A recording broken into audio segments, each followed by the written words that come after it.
Oi, gente! Somos o grupo B da turma da Prática de Eletromag de sexta-feira e vamos explicar um pouquinho da base teórica do experimento 1, abordando alguns tópicos como a eletrostática, a lei de Coulomb e a distribuição contínua de carga. Nosso grupo é composto por mim, Liz, o João, a Júlia e o Marcos. Então, vamos começar. Primeiramente, vamos entender um pouquinho da história do eletromagnetismo. Há muitos tempos atrás, bem antes da sua avó nascer, bem na antiguidade, veio um cara chamado Tales de Mileto e ele observou só alguns fenômenos esquisitos, para dizer o mínimo. Ele observou fenômenos como algumas pedras que atraíam metais e também alguns eventos onde a eletricidade eletrostática estava presente. Como, por exemplo, sabe quando você pega um balão, uma bexiga de festa e esfrega no cabelo e ela fica meio que atraindo o seu cabelo? Então, ele observou essas coisas e ficou, que esquisito. O que será que é isso? Mas não chegou a conclusão nenhuma. Ele só identificou que existem esses elementos e ficou pensando, será que é bruxaria? Aí veio o século XIX, no século XVIII, onde eles já sabiam desses fenômenos identificados por Tales de Mileto, então, mas eles não sabiam exatamente o que era, mas eles notaram que era alguma coisa útil. Então, a primeira aplicação desses fenômenos eletromagnéticos foi feita numa bússola rudimentar feita pelos chineses, que eles usavam na navegação mesmo, onde uma colher feita de magnetita, ela se alinhava com o polo norte e o polo sul, ou seja, assim eles tinham uma noção da direção que eles estavam seguindo. Mas tudo bem, até então ninguém havia estudado o fenômeno, nada do tipo, só observado e aplicado. Até que um cara chamado William Gilbert veio com uma teoria para tentar explicar esses fenômenos que aconteciam. Ele idealizou que a Terra era, na verdade, um ímã gigante, e por isso que a colher de magnetita se alinhava com o Polo Norte e o Polo Sul. E, além disso, ele diferenciou que o fenômeno da bola que você esfrega no cabelo era diferente do fenômeno da pedra que atrai os metais, ou seja, as forças elétricas e as forças magnéticas. Ele notou que são forças muito semelhantes, são efeitos muito semelhantes, mas que não eram iguais. Tinha alguma coisa de diferente ali. Aí, tudo bem. A primeira pessoa a fazer experimentos para tentar identificar e estudar um pouco mais sobre essas forças foi o Charles Augustin de Coulomb, que ele começou a entrelaçar a parte experimental com a parte teórica. E ele identificou que essa força ela era proporcional às duas cargas que estavam sendo usadas para aquele efeito ali que acontecia, e era inversamente proporcional ao inverso do quadrado da distância entre elas, o que é curioso. Aí a gente já começa a ter uma base teórica, alguma coisa assim, que talvez pudesse ser desenvolvida futuramente. E foi. No século XIX, o Hans Christian Ørsted, ele fez uns experimentos com agulhas e uma corrente elétrica que passava por essas agulhas. Ou seja, ele identificou que essas forças, na verdade, elas não eram só amigas, elas eram irmãs. Ou seja, uma tinha tudo a ver com a outra. essa corrente elétrica que passa pelas agulhas, na verdade, gerava um campo magnético entre essas agulhas. Isso era fenomenal. Aí, tudo bem, passou mais um tempo, veio o Michael Faraday e ele conseguiu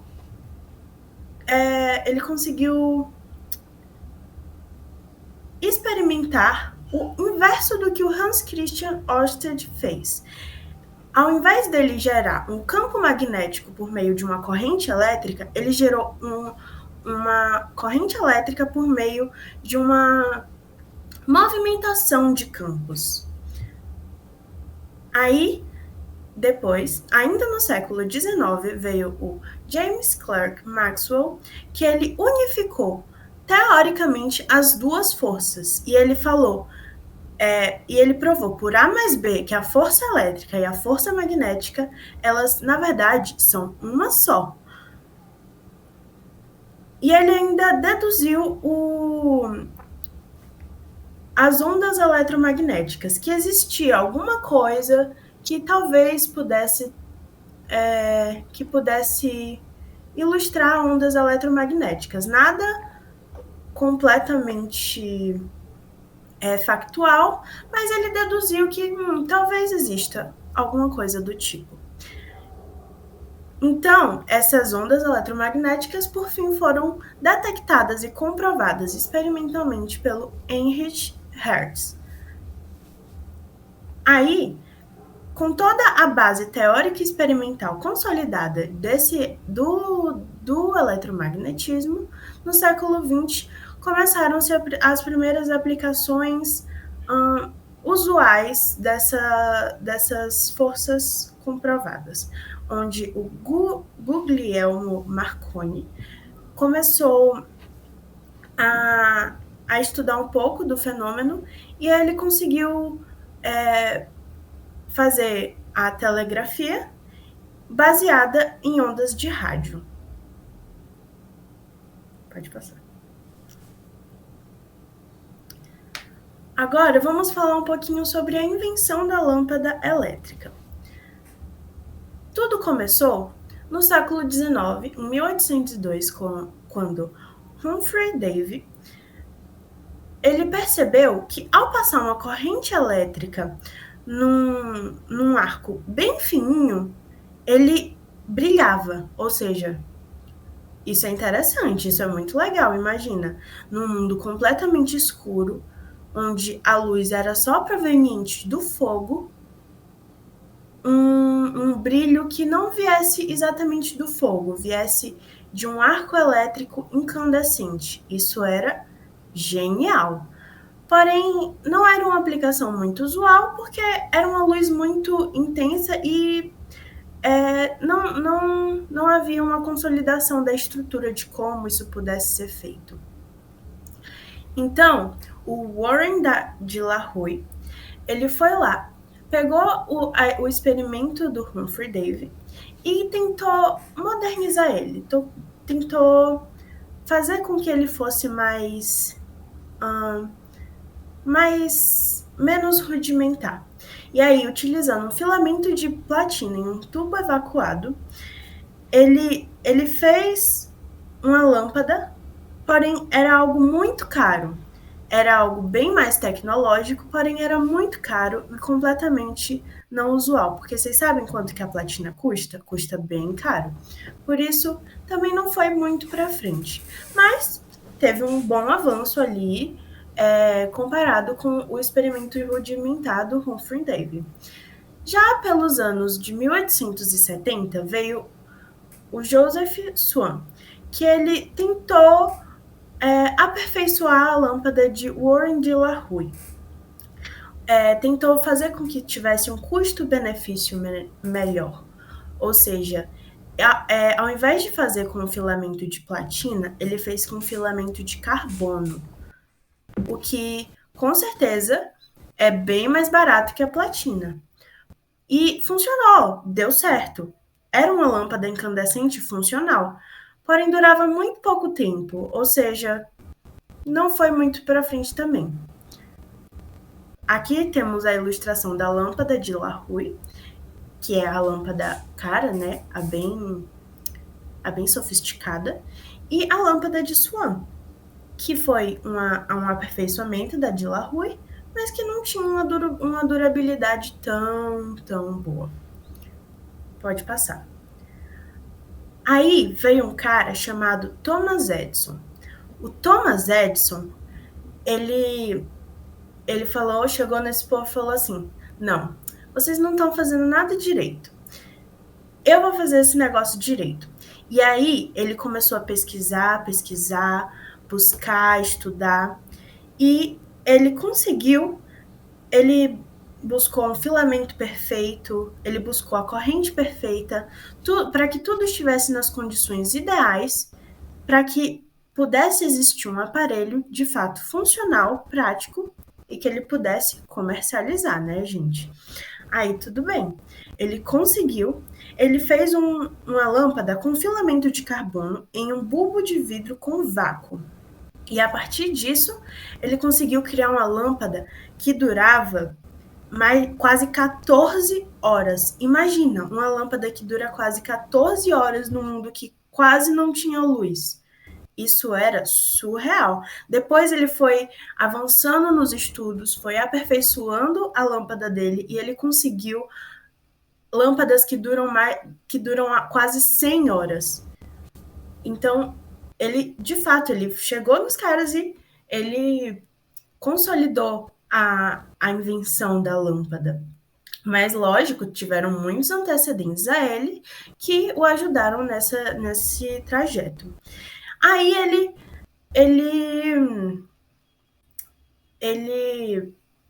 começou a pensar em um formato de comercializar essa ideia.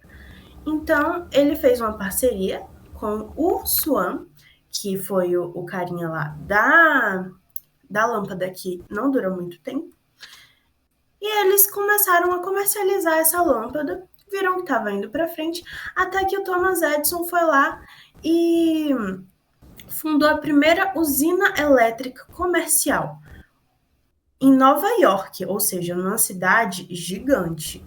Nessa usina, eles produziam diversas lâmpadas elétricas. Na verdade, eles distribuíam a eletricidade pela cidade. Ou seja, por meio de vatores a vapor, eles podiam gerar a corrente contínua, que por meio de fios subterrâneos, tubos subterrâneos, eram distribuídos ao redor da cidade para que as lâmpadas elétricas pudessem funcionar. Ou seja, foi algo fenomenal na época. Vocês podiam imaginar um mundo sem luz e do nada um mundo com luz? Pois é. Pode passar. Agora, vamos falar um pouquinho sobre o experimento de Crookes. No que se baseou esse experimento? Também ele era conhecido como experimento dos raios catódicos. O experimento dos raios catódicos, ele se baseava em um tubo de vidro com vácuo parcial e 2 eletrodos. Esses 2 eletrodos geravam uma diferença de potencial e, consequentemente, uma carga elétrica. Então, hoje, na época não se sabia, mas hoje se sabem que eram jogados elétrons pelo tubo, e aí eram observados alguns fenômenos muito interessantes. No final do tubo tinha uma ventoinha, tipo um ventiladorzinho. E aí, quando esses elétrons eram jogados, quando essas partículas, o feixe de luz, os raios catódicos, eram jogados pelo tubo, a ventoinha se mexia. Ou seja, essa luz, ela não é onda, porque onda não carrega massa. Então, essa luz, na verdade, são partículas. Além disso, no fundo do tubo tinha uma parede, e aí a ventoinha formava uma sombra nessa parede. Ou seja, esses feixes eram retos, eram feixes de luz em linha reta, porque se formava uma sombra, então só tinha como ser algo reto. era algo proporcional. Tudo bem. Só que esse experimento de Crookes, a princípio, eles observavam muitas coisas, mas não havia uma. Ninguém entendia direito por que aconteciam aquelas coisas. Então, veio um cara chamado. Pode passar.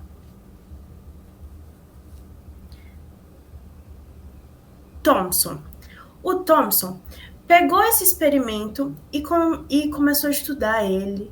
E ele tentou decifrar os motivos pelos quais essas coisas aconteciam. A primeira conclusão dele foi a divisibilidade dos átomos. Então, ele acreditava que os átomos eram de fato eles eram de fato divisíveis. Além disso, os raios catódicos, como eu falei, por girar a ventoinha, eles têm massa e têm uma carga negativa. Ele chegou à conclusão, então, que os átomos eles tinham uma carga neutra. Prestem atenção que um átomo sem carga é diferente de um átomo com uma carga neutra. Sem carga significa que não tem elétron, nem átomo, não tem nada que tenha carga. Carga neutra significa que tem cargas negativas e positivas que se anulam. Então, isso foi uma grande descoberta. Além disso, ele descobriu que esses feixes de luz, esses raios catódicos, tinham essa carga negativa. Então, foi a primeira pessoa que notou a existência do elétron. Por quê? Porque no fundo do tubo do experimento de Crookes, ele era eletrizado de forma positiva. Então, se os raios catódicos eram atraídos por essa placa positiva, então, negativo com positivo se atrai. Então, só podia ser negativo, não tinha como ser positivo. Então, ele elaborou o modelo atômico dele, que era conhecido também como modelo do pudim de passas. Vocês gostam de pudim de passas? Porque eu gosto. O átomo era uma massa gelatinosa. E nessa massa gelatinosa ficavam incrustados os elétrons. Ou seja, a massa tinha uma carga positiva e incrustados no átomo era uma carga negativa, que eram os elétrons. Pode ir. Sou o Marcos e vou falar um pouquinho agora, começando pelo experimento da gota de óleo feito pelo físico experimental americano Robert Andrews Millikan, nascido em 1868. O experimento, como é visto na imagem na esquerda, ele consistia basicamente em uma câmara em que existia um pulverizador de óleo que pulverizava gotas de óleo dentro desse recipiente e que ficava numa região acima. E aí eles conseguiam, controlando pelo buraco, eles conseguiam controlar a quantidade de gotas que passavam. O que eles queriam basicamente era uma gota para poder calcular a velocidade da partícula e assim ter resultados, né? Como dá para ver, o recipiente ele tem uma luz também, que seria usada para conseguir enxergar as partículas através do microscópio. E basicamente como funciona é que existem duas placas, uma superior com um buraco no meio, onde as gotas de óleo passam, e uma outra inferior. E modificando a carga delas, eles conseguiam controlar as gotas. Ou seja, quando a placa inferior estava carregada negativamente, a gotícula caía como se estivesse numa queda livre normal, sendo afetada pela gravidade juntamente, né, porque a placa superior estaria carregada positivamente. Então, o que acontece é que quando eles conseguiam trocar isso, a gotícula ela era impulsionada e ela subia. E a partir disso eles conseguiam calcular a velocidade da partícula. Pode passar aí.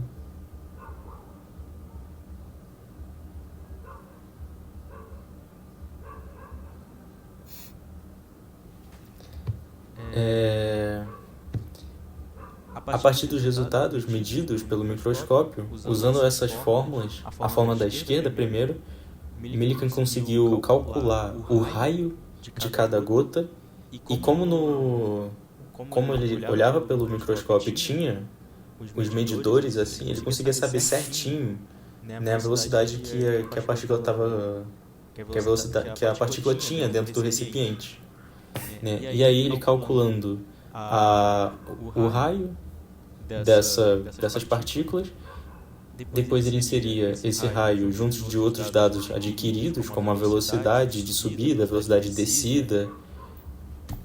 Ele conseguia calcular a carga, né? E ele percebeu que sempre que calculava, independente da quantidade de partículas lá dentro, era sempre o mesmo número múltiplo de um certo número. Ou seja, se eu tinha tantas partículas dentro, tipo, por exemplo, 5, o número... Quando eu tinha uma partícula ou 5 partículas, era basicamente multiplicar, que daria o mesmo valor. E aí, com os cálculos dele, ele chegou no valor de 1,592 vezes 10 elevado a menos 19 coulombs, que, se for comparar com o valor atual do que sabe sobre, né, a carga do elétron, que é de 1,602 vezes 10 elevado a menos 19 coulombs, na verdade é uma variação de 0,62% só. Ou seja, um experimento realizado há mais de 100 anos atrás, né, obteve resultados precisos, né, pode-se dizer. Pode passar. Basicamente, o que o experimento é que tem um feixe de átomos que atravessam um campo magnético e eles queriam saber como isso afetaria, né, os átomos. O que se esperava, dá para ver pela imagem ali na esquerda, é esse número 4. O que esperava era que, mesmo atravessando o campo magnético, os átomos continuariam retos, sem sofrer nada. Só que o resultado obtido foi, na verdade, que os átomos eles se separavam sempre. Dependendo do campo magnético, eles iam para baixo e para cima, ou para o lado, para a direita ou para a esquerda. Ou seja, o que aconteceu, na verdade, foi que eles ficaram até surpresos, porque ninguém esperava que isso ia acontecer. Porque, como a gente sabe que os átomos, o spin deles, eles podem estar apontados para todos os lados, né? Que né, o princípio da superposição quântica diz isso, né? Aquela coisa, né, do gato de Schrödinger, né? Pô, pode estar vivo, pode estar morto, você não sabe. Basicamente é esse mesmo princípio. O átomo ele pode ter o spin dele virado para qualquer lado. Só que o que eles descobriram, na verdade, é que isso basicamente acontece, mas que no fim acontece uma outra coisa. A partir do momento que os átomos eles chegam perto do campo magnético, eles se alinham com aquele campo magnético. Ou seja, o spin do átomo, se tem um campo magnético vertical naquela região, os átomos que estavam para todos os lados eles vão ter uma direção vertical. Ou seja, aí ele pode ter o sentido para baixo ou o sentido para cima. E aí depende, isso que define essa divisão, né? Que alguns vão para cima e outros vão para baixo. Aí vem a outra, né? No começo acharam, pô, será que foi sorte, né? Pô, foi para cima e para baixo? Pô, foi muita sorte, né? Ele sempre vai ir para cima e para baixo? Não, na verdade descobriram depois que o que fazia isso era o próprio campo mesmo magnético. Ou seja, se você virasse o campo magnético de lado, tivesse um campo magnético na horizontal, os átomos eles iriam para a direita e para a esquerda. Ou seja, eles se aliariam sempre ao campo magnético. E isso foi uma revolução, né? Porque ninguém esperava isso. E é estranho de pensar que, né? Porque você achava, então todos os átomos eles vão ter spin sempre para cima ou para baixo só, ou para a direita ou para a esquerda. Não, na realidade, né, pelo próprio princípio da superposição quântica, ele explica que o átomo pode estar para qualquer lado. E o que define isso, a organização dele, é quando ele se aproxima perto do campo magnético. Pode passar. É o experimento da folha de ouro de Rutherford. Na verdade, achei até estranho, né? Que a gente sempre aprende, né, na escola, assim, que o experimento foi de Rutherford. realmente foi.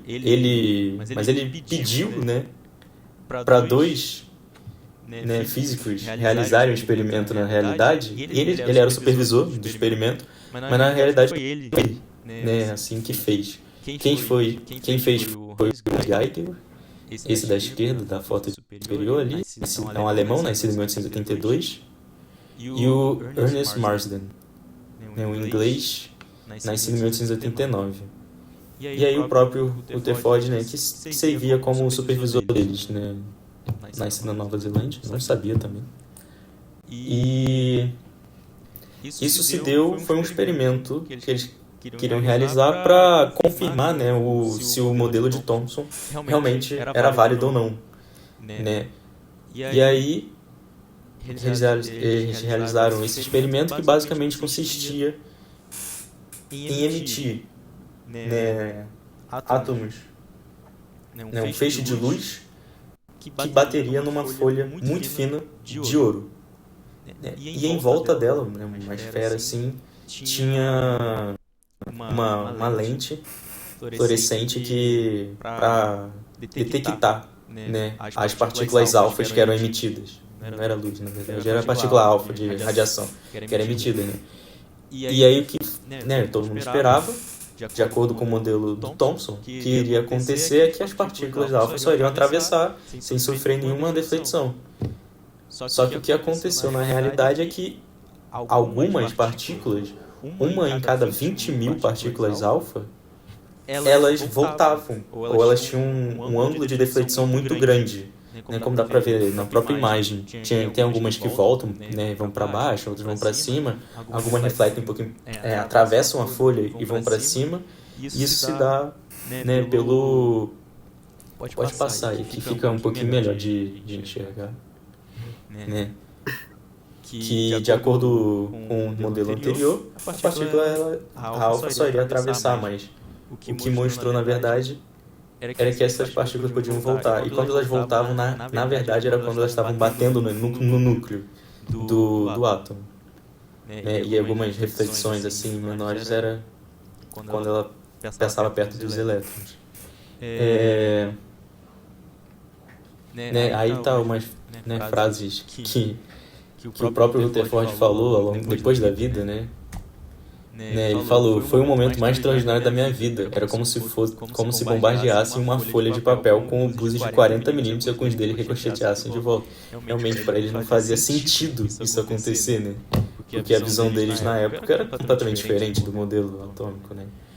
E aí tem a outra frase: no experimento percebi que a dispersão para trás deve ser o resultado de uma colisão.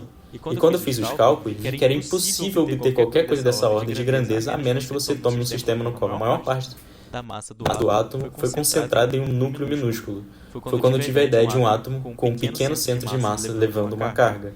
E aí surge, né, a ideia do modelo atômico de Rutherford, que seria um átomo com um núcleo muito pequeno em relação ao tamanho, né, da eletrosfera, que se concentraria a carga positiva dele e basicamente a massa inteira do átomo se concentraria nesse núcleo. E os elétrons ficariam rodeando em volta deles, desordenado, né, ainda não se tinha uma ideia total ainda, eles achavam que eram órbitas circulares ainda na época. Pode passar aí. Falar sobre o César Lattes agora. Foi um importantíssimo físico, né, brasileiro, né, nascido em Curitiba em 1924, que teve um papel fundamental, né, na física brasileira, mas principalmente na física também de partículas do mundo inteiro, né? Foi responsável, né, em uma pesquisa que ele contribuiu na identificação do meson π, ou, né, como é conhecido como pion. Né, ele trabalhava em 1947 num laboratório em Bristol, na Inglaterra, junto de Cecil Powell e o Giuseppe Occhialini. Né, o que aconteceu foi que ele já tinha feito outros testes assim, que já tinham sido, né, umas placas metálicas que já tinham sido expostas, né? E aí ele, né, o Giuseppe, ele estava indo numa viagem à França para esquiar nos Alpes. Aí o César Lattes teve a ideia de, né, falar assim, leva as placas aí, deixa lá no topo das montanhas, né, que teria menos influência, né, da atmosfera, e os raios cósmicos chegariam na placa de uma maneira mais efetiva, assim, né, pode-se dizer. E ele queria descobrir, né, os efeitos, assim. E aí ele descobriu que tinha umas trilhas, né, deixadas por partículas subatômicas. E aí, a partir disso, foi a partir disso daí que ele conseguiu descobrir, né, a existência do pion. Né, aí pode perguntar o que é um pion, né? A gente nunca escutou. Né, um pion, mas o pi é uma partícula subatômica e ela é a mais leve partícula da família dos mesons. Sua principal função, assim, pode-se dizer que ela é um mensageiro da força nuclear forte, né, que é a força que mantém prótons e nêutrons unidos no núcleo. Ou seja, ela é muito importante, é uma partícula assim, muito importante. Né, e ela mantém isso, essa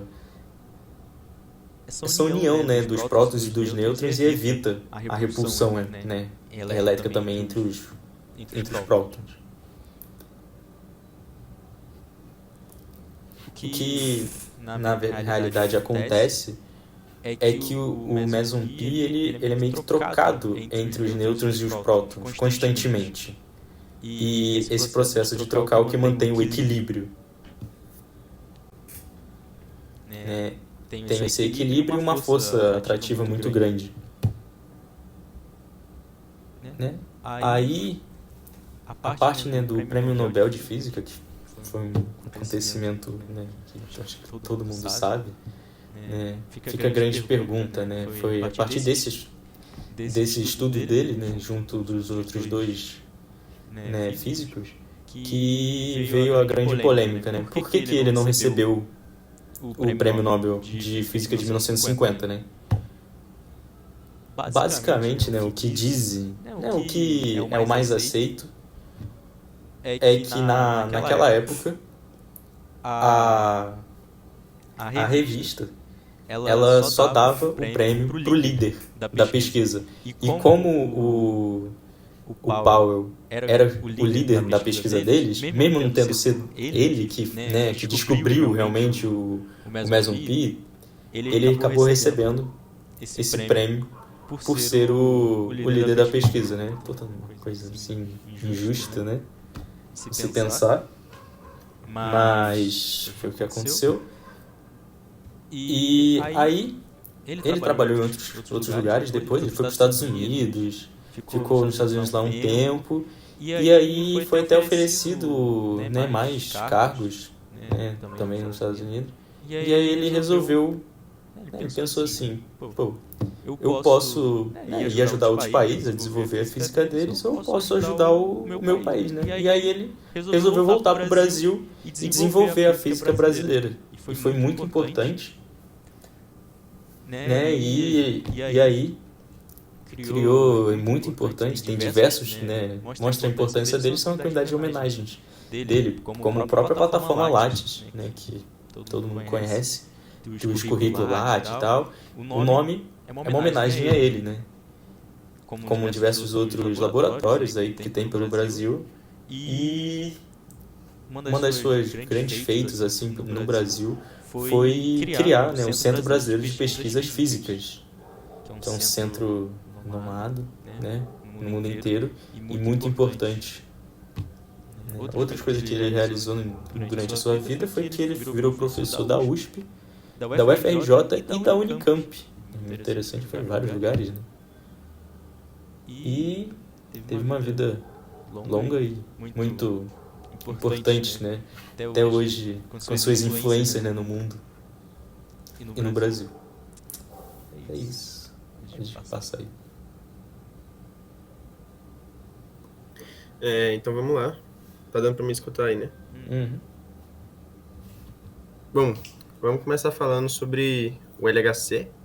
Acho que depois de ter falado tanto sobre essas coisas, a gente vai entrar em um tema que é absurdo para a física, E não tem como falar do LHC sem falar que ele é um monstro aí da infraestrutura e das construções colossais de toda a engenharia. LHC do inglês é Large Hadron Collider, e isso se traduz como grande colisor de hadrons.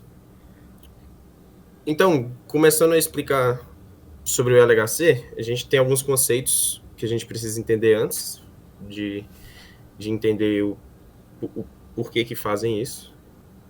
E acho que o primeiro conceito é o que está na tela aí agora, que é da aceleração, que as partículas são submetidas a partir de campos elétricos. Então, essa aceleração é feita... Primeiro, as partículas que são injetadas no LHC, para serem aceleradas e depois se colidirem, são prótons. Esses prótons vêm de hidrogênio, vêm do gás de hidrogênio. E os empurrões que esses prótons recebem são o que aumentam a velocidade e a energia em cada volta que eles dão no LHC. A gente vai ver que o LHC eles vão passando por níveis até atingir o nível maior, que é aquele acelerador gigantesco que a gente conhece. E durante esses níveis que eles são submetidos a esses empurrões com campos elétricos. E aqui nesse vídeo, que está aqui no slide, a gente pode ver melhor como é que isso acontece. Deixa eu tirar o áudio do vídeo para poder falar. Então, esses prótons, que são essas partículas que estão aqui representadas de vermelho, são empurradas com campos elétricos, e isso vai aumentando a velocidade delas a cada volta que elas dão nesse nível, nesse primeiro nível que elas estão. A gente pode imaginar que é como se elas tivessem um carrossel e toda vez que ela passasse por um lugar, as crianças, que são os prótons nesse caso, a gente desse um empurrão e elas vão girando mais rápido cada vez que passa por esse lugar. Outro conceito que é importante da gente entender é também o controle que faz com que esses prótons não escapem pela tangente em cada nível desses que eles estão. E o que faz isso não é campo elétrico dessa vez, mas sim os campos magnéticos. O LHC, como está aqui descrito, ele usa mais de 1.200 superímãs para poder direcionar essas partículas. E são campos magnéticos incrivelmente fortes que fazem esse dobramento do caminho que os prótons fariam. Teoricamente, seguiriam pela tangente e iriam num caminho reto. E esses campos magnéticos dobram esse caminho desses prótons, fazendo eles continuarem no movimento circular e possibilitando a aceleração desses prótons. E aqui, mais uma vez, no vídeo, dá para a gente ver isso melhor. Aqui, ó, temos o empurrão, né, do campo elétrico e o campo magnético puxando esses prótons de volta para o caminho deles.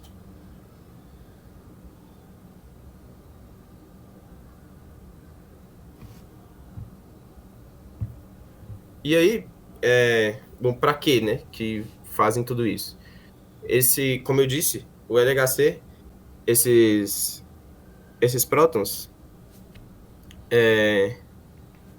são acelerados até chegar no último nível, que é aquele gigantesco que a gente conhece, que é enorme, fica lá na fronteira entre a França e a Suíça, se eu não me engano, e tem 27 quilômetros de circunferência.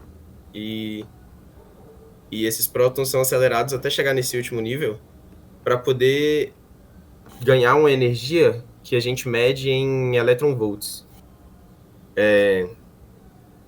E essa energia é tão forte que no último nível do LHC, que esses prótons chegam a atingir, eu acho que na última colisão que foi feita, no último experimento, foram mais de 13 milhões de electronvolts, se não me engano.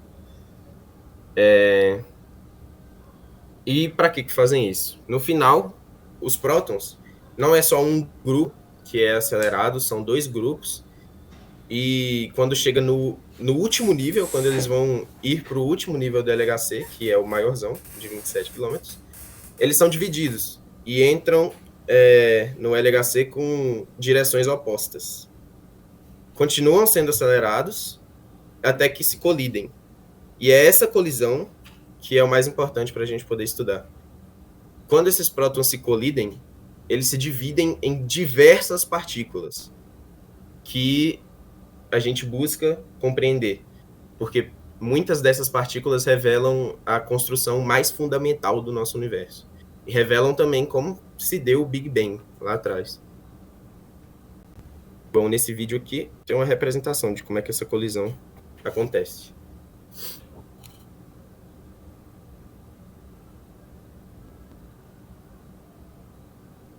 E quando essa colisão ela acontece, a gente tem várias camadas são quatro como é que eu posso dizer? São 4 partes durante esses 27 quilômetros do LHC, tem 4 laboratórios que vai olhar cada colisão que acontece. E quando isso colide, passa por várias camadas, e cada uma dessas camadas são feitas para parar determinadas partículas, dependendo do peso que essas partículas têm. Até que chega na última camada e são os muons que são parados, as últimas partículas que são as mais pesadas.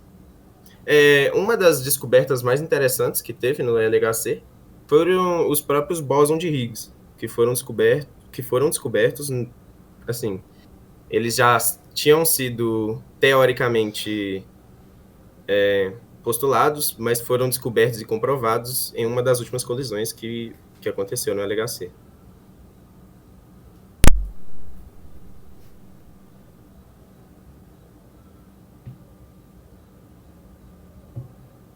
Aqui tem um vídeo muito interessante, que é uma animaçãozinha do Oxford Sparks, que mostra um pouco desse funcionamento do LHC. Eu vou passar ela aqui bem rapidinho, porque eu achei muito interessante para a gente poder ver.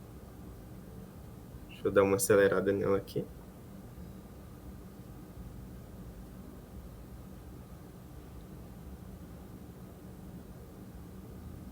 Ai, passei o slide.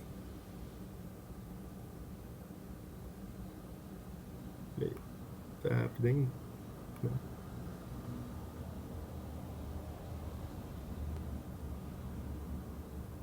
Aí. Esses carinhas laranja aí são os prótons. E o nosso amiguinho aí ficou preso dentro do LHC com os nossos prótons prestes a serem acelerados.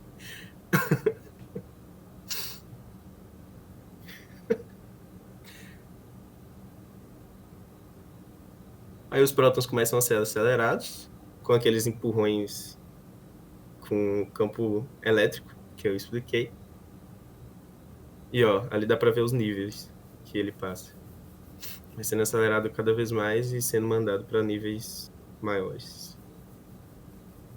Aqui a gente pode ver a representação do que começa a acontecer com os prótons, que eles começam a ficar mais pesados. Eles literalmente ganham massa nessa hora e ficam mais pesados. Aí estão prestes a colidir. Na colisão, várias partículas diferentes são lançadas em cada colisão dessas e passam por anteparos diferentes. Bom, eu achei muito interessante essa animação, principalmente aqui na parte da colisão, que a gente pode ver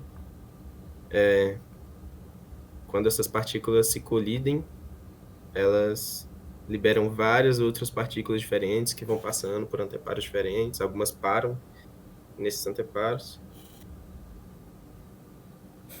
E é isso, essa animação muito interessante. Sobre o LHC é isso. Já eu volto explicando mais coisa. Bom, agora, aprofundando um pouco sobre o que o João estava falando, sobre mecânica quântica. O que é mecânica quântica? A mecânica quântica é o estudo de partículas bem pequenininhas, tipo os prótons.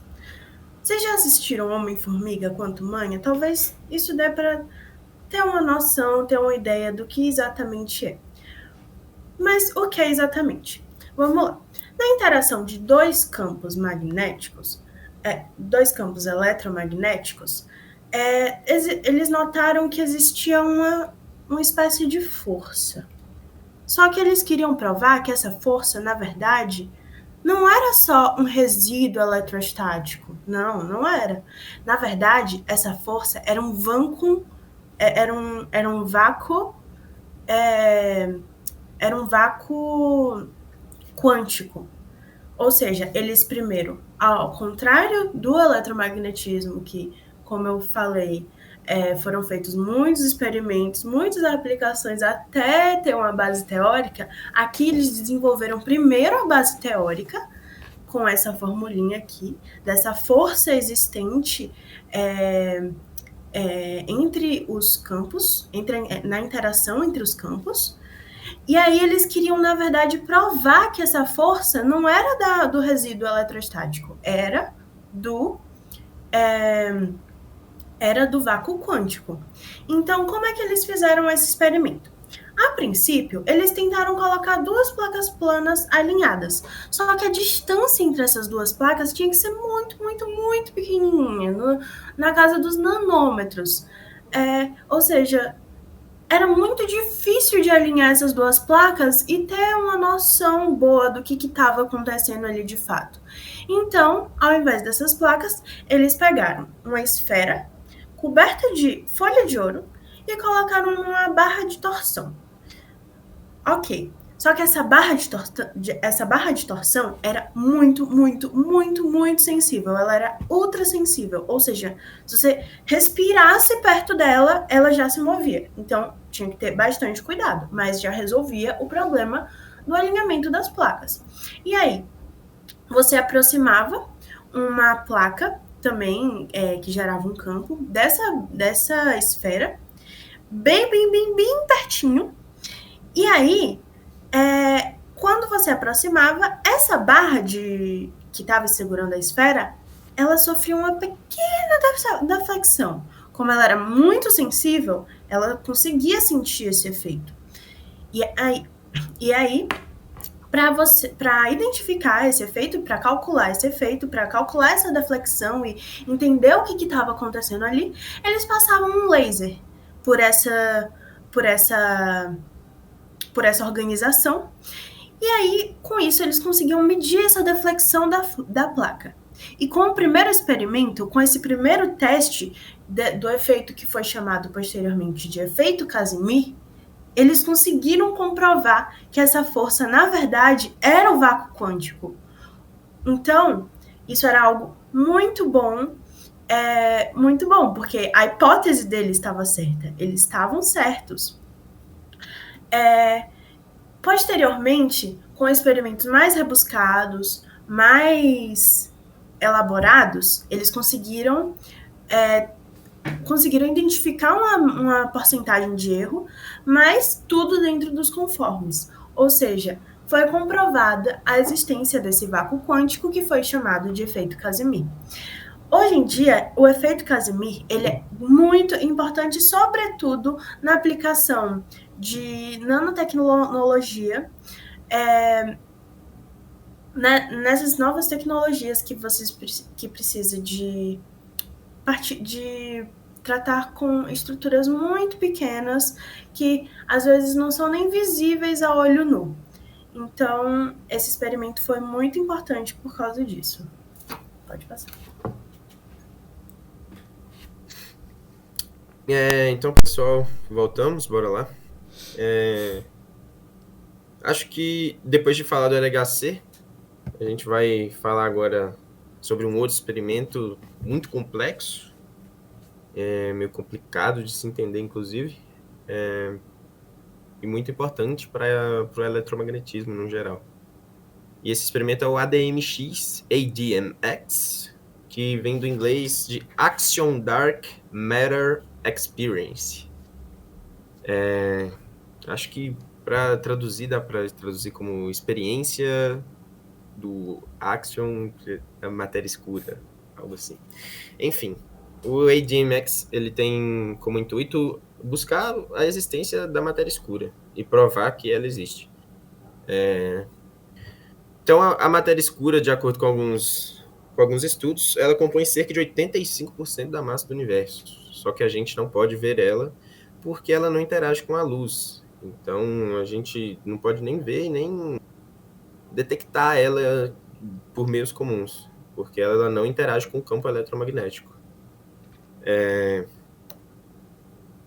Então, a astrofísica, ela aponta que essa matéria escura, ela não é feita de átomos comuns. E daí que vem o termo axion, porque uma vez que essa matéria escura não é composta pelos átomos do jeito que a gente conhece, a gente foi criado uma hipótese de uma partícula que compõe essa matéria escura. E o candidato é o axion. Daí vem esse nome e essa terminologia. Esse axion, por sua vez, acredita-se que ele é muito leve, quase não se interage com a matéria comum. Tanto que ele nem se interage com o campo eletromagnético, podendo ser mais leve do que um fóton, né? Então, o AGMX, com o experimento em si, a gente pode falar que ele é um aloscópio de axion. O que é isso? Para explicar de maneira mais simples, eu gostaria de pensar no AGMX como um rádio especial, assim, um rádio de carro, que a gente busca uma frequência. Então, os cientistas não sabem qual que é a frequência exata em que esse sinal do axion está. O que esse AGMX tenta fazer é converter o axion com um campo eletromagnético. Um campo eletromagnético muito forte e super resfriado. A gente tenta converter esse axion em ondas de micro-ondas, que aí já está na luz, já se interage com o campo eletromagnético e a gente consegue detectar. E aí, numa cavidade metálica, a gente tenta capturar esses fótons de micro-ondas que foram convertidos a partir de axions. Só que a parte do rádio vem uma vez que a gente não sabe qual que é esse sinal do axion. Então, a gente tenta... O que o AGMX faz, os cientistas que trabalham nele, é tentar ir virando o dial desse rádio até que essa cavidade ache o sinal que foi emitido por esse axion. Uma vez que esse rádio, né, detectar um bip nessa frequência específica, isso pode significar finalmente que a gente encontrou uma evidência direta de matéria escura e da existência do axion. Então é isso que o AGMX busca compreender. Passando para o próximo tópico, a gente tem uma pergunta muito interessante, que é como ver um átomo? Como é que a gente pode ver um átomo? E a gente tem várias técnicas experimentais para isso. Só que a gente não pode usar um microscópio óptico comum para poder ver um átomo, porque ele é muito menor do que o espectro, do que o comprimento de onda do espectro da luz. Então, não dá para usar um microscópio óptico, claramente, para poder ver um átomo. E é por isso que a gente precisa de outras luzes e técnicas que dê para ver o átomo. A primeira delas é a microscopia de tunelamento, apelidada de STM. A microscopia de tunelamento por varredura, ela é uma técnica que usa um fenômeno que foi apelidado de efeito túnel. Esse efeito túnel, ele se dá por uma ponta metálica muito fina que é colocada a uma distância minúscula da superfície de uma amostra. Essa distância está na ordem dos nanômetros, geralmente 1 nanômetro, basicamente, que é essa ponta muito fina metálica da amostra que a gente quer enxergar os átomos. Então, uma pequena voltagem é aplicada entre essa ponta e a amostra, e os elétrons dessa amostra podem saltar essa pequena barreira de ar que está entre as duas, e é essa corrente elétrica, que é chamada de corrente de tunelamento, que faz com que a gente consiga captar os movimentos que essa ponta está fazendo em cima dessa amostra. Esses movimentos são processados e isso vira uma imagem de topografia, Então a gente consegue fazer a topografia daqueles átomos daquela amostra que a gente estava analisando. Outras técnicas que a gente tem é a microscopia eletrônica, que são divididas em duas. A gente tem a MET e a MEV. É a microscopia eletrônica por transmissão, em que um feixe de elétrons ele passa através dessa amostra, e a imagem ela não vai ser uma topografia como da última vez. Essa imagem ela vai revelar a estrutura interna desse material, já que os elétrons só estão passando por ele e formando a imagem do outro lado. Já a microscopia eletrônica de varredura, assim como a de tunelamento, a gente faz também uma imagem de topografia. Nessa vez, um feixe de elétrons ele vai literalmente varrer a superfície dessa amostra, e os elétrons que são ejetados dessa superfície são detectados. E aí, uma vez que um elétron foi ejetado, a gente sabe que ali tem um possível átomo. E aí, por isso que a gente consegue criar essa imagem da topografia novamente, dos átomos que estão ali naquela amostra analisada. Agora um experimento muito interessante que tem a ver com é o efeito fotoelétrico. E para explicar ele, tem até enfim, eu não coloquei no slide, nem vale eu falar. Tem um experimento interativo na internet. Mas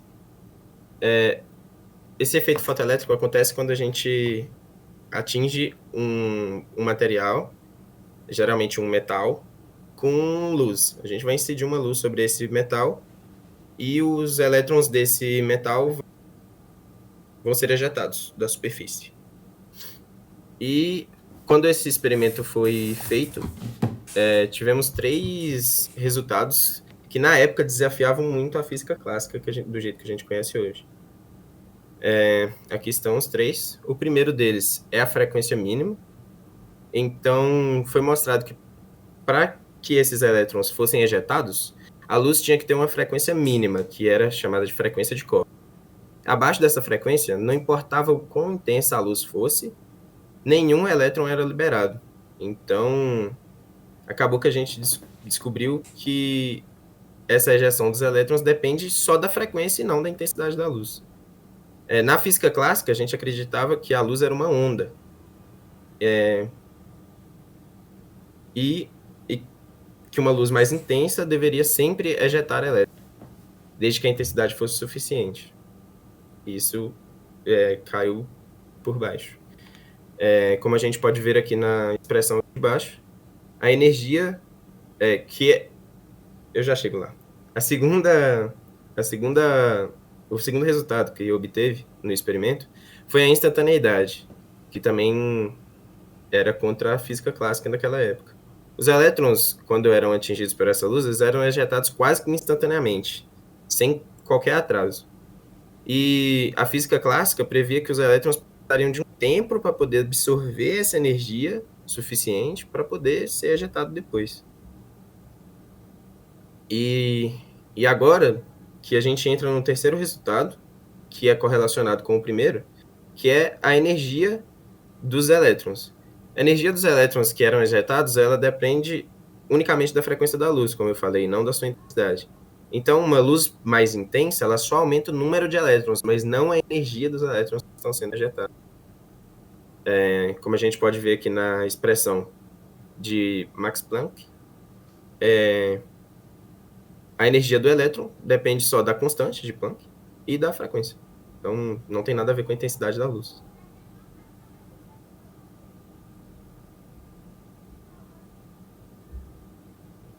Agora a gente vai para um outro tópico, que também é muito complexo e pode ser discorrido por horas.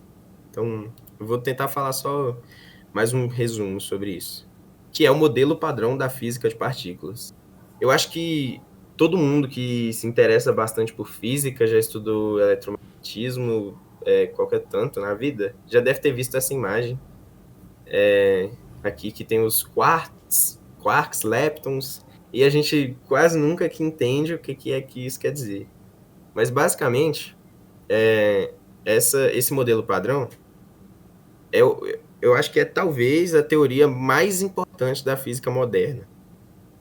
Para começar, ela é a nossa melhor teoria para poder descrever todas as partículas fundamentais e as forças que governam o nosso universo.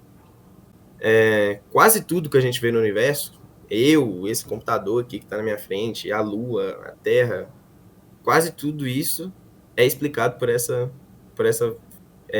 pelo modelo padrão da física. Por enquanto, a única coisa que não é explicada totalmente pelo modelo é a gravidade, mas temos hipóteses sobre isso, que inclusive está aqui no cantinho da imagem. Então, alguns conceitos básicos que a gente tem que entender é o que são cada uma dessas partículas, né? Primeiro, a primeira subdivisão das partículas que a gente tem são as partículas da matéria, que são chamadas de férmions. Essas são divididas em dois grupos, os quarks e os leptons. Os quarks são aquelas que formam as partículas maiores, como os prótons e os nêutrons. Todas essas partículas, tanto os quarks quanto os leptons, são as que formam a matéria como a gente conhece. A matéria que tem massa e formam, por exemplo, os quarks formam os prótons e os nêutrons, os leptons, são o elétron, que é uma das partículas que a gente mais conhece aí, está dentro dos leptons. E tem alguns primos dos elétrons aí que são mais pesados, como o muon, que eu já citei, que é um dos que são vistos no LHC, o tau e os neutrinos de cada um desses. Já fora das partículas de matéria, que é o que a gente conhece geralmente, é o que a gente mais consegue conceber na mente, são as partículas da matéria, a gente tem as partículas de força, que são um pouco mais difíceis de entender, que são apelidadas de bósons.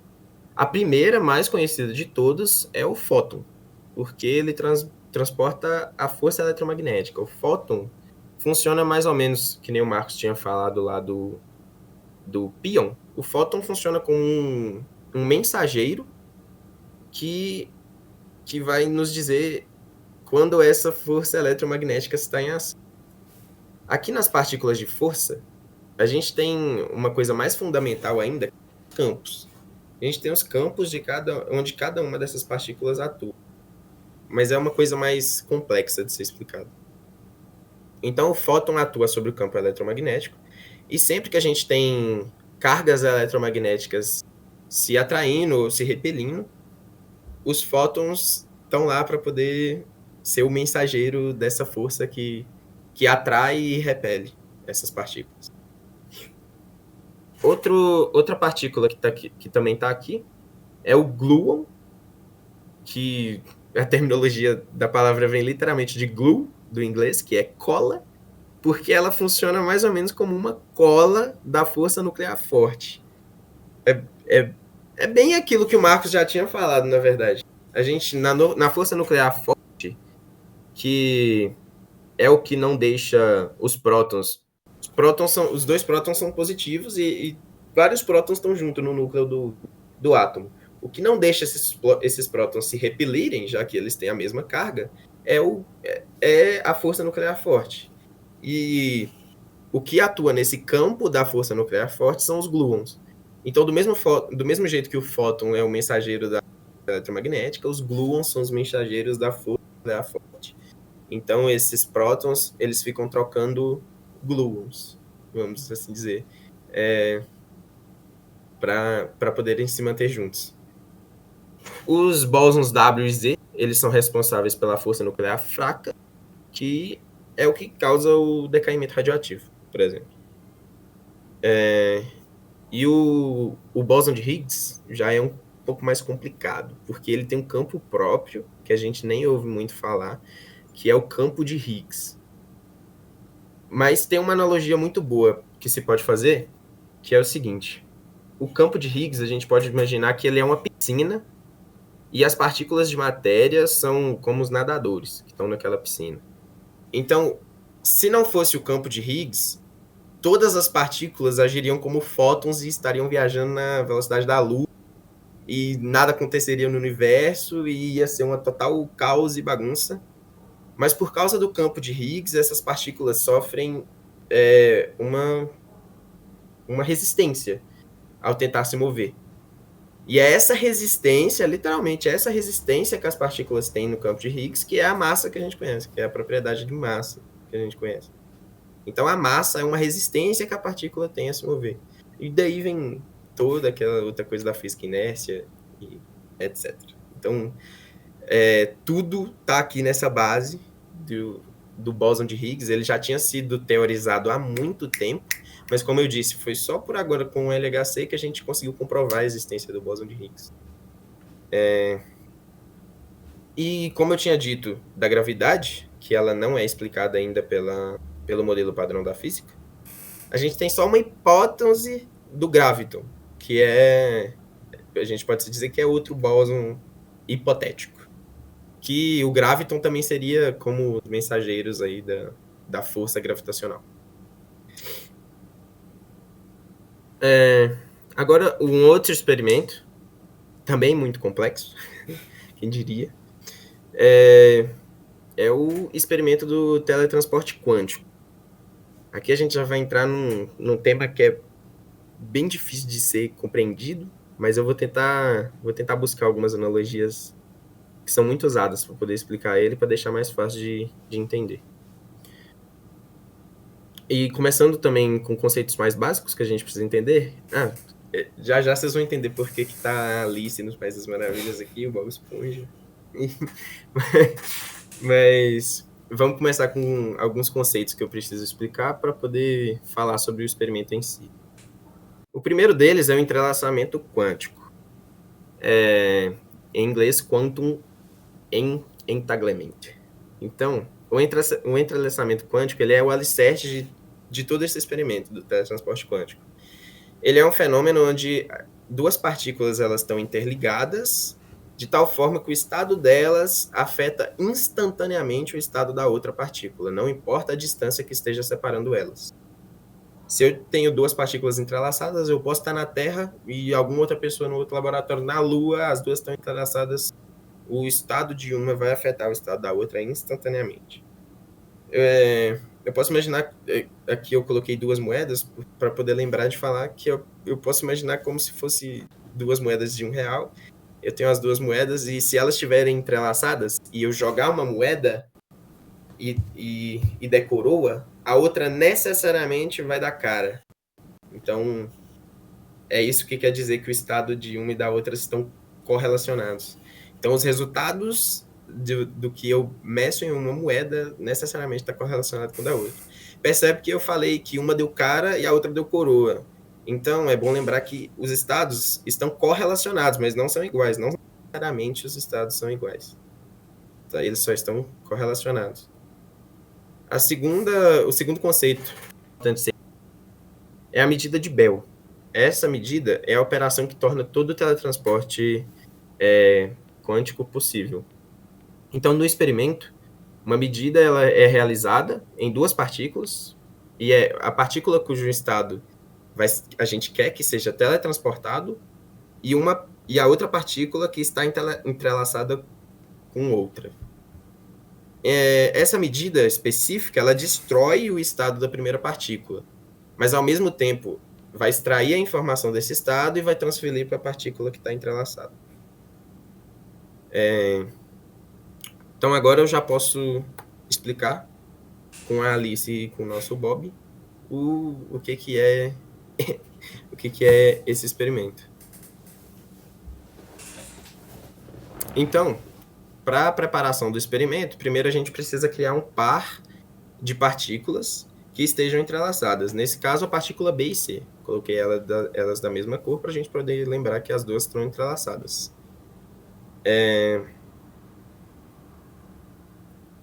E aí, eu vou pegar essa partícula B, a partícula B vou dar para a Alice, e a partícula C eu vou dar para o Bob. Eu coloquei a Alice e o Bob Esponja não é à toa, é porque sempre que explicam esse experimento, usam um laboratório chamam de Alice e o outro chamam de Bob. Então, a Alice, ela já tinha uma terceira partícula A, cujo estado quântico dela, o estado dessa partícula A, a gente quer teletransportar para o Bob. O Bob está em outro lugar, independente de onde esteja. A Alice está na Lua, o Bob está lá embaixo do mar, lá na casinha de abacaxi dele.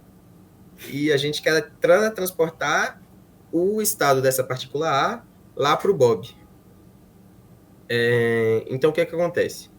A Alice ela vai realizar uma medida de Bell nas duas partículas que ela tem, A e B, e essa medida ela vai colapsar o estado das duas partículas. Uma coisa que eu não falei, mas é importante ressaltar, a Alice não necessariamente conhece o estado em que a partícula A está, mas ela não precisa conhecer esse estado para poder teletransportar ele para o Bob, e isso vai fazer sentido depois. Então, quando a Alice faz a medida de Bell nas duas partículas que ela tem e colapsa o estado das duas partículas, ela produz alguns resultados possíveis. Um dos resultados possíveis é que a partícula, o estado da partícula A é transmitido do jeito que estava lá para a partícula C. Lembra que eu falei que as moedas elas têm resultados correlacionados, mas não necessariamente iguais. Pode ser que sejam iguais, mas não necessariamente são iguais, mas são correlacionados. Então, o resultado da medida de Bell da Alice ela é transmitida para o Bob. E, nesse momento, a gente precisa de um canal de comunicação clássico, seja e-mail, mensagem, uma ligação. A Alice tem que ligar para o Bob e falar qual que foi o resultado que ela obteve. Porque